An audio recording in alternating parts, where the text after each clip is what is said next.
ভাইয়া এই দুইটা ছেলের কি হয়েছে ভাইয়া? আসলে এরা চুরি করতে ধরা গেছে, তাই আমাদের সমাজে যে আইন আছে, নিয়ম আছে, এই নিয়মে ওদের মাথা কামাই নিয়ম অনুযায়ী যে চুরি করবে আবার কথা আমার কথা হয়েছে। আচ্ছা ভাই ছোট ধরছে ভাই আপনি না ভালো হয়েছে ভাই। কোম্পানির মালিক আমি, আমার কোম্পানিতে করছে, এই জন্য আমি নিজেই কামাই দিয়েছি চুলগুলো। ও মানে আপনাকে একটা দায়িত্ব দিয়েছে ভালোই। এই যে আরেকজন বড় ধরনের লেভেলে আমি বর্তমানে আছি পিএম পোস্টে।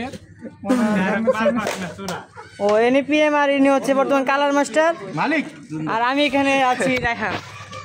আর এখানে এই যে ইয়ামিন সাহেব এবং রাসেল সাহেব আর হইলো হৃদয় সাহেব আসে। আমরা সবাই মিলে দিলে এই চোরদের আমরা চুলমুল কেটে ফেলেছি।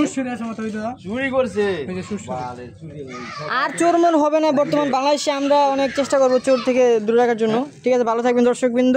এবং ইসিন চুরি করে, ডায়ার চুরি করে এবং নানান জিনিস চুরি করছে তারা।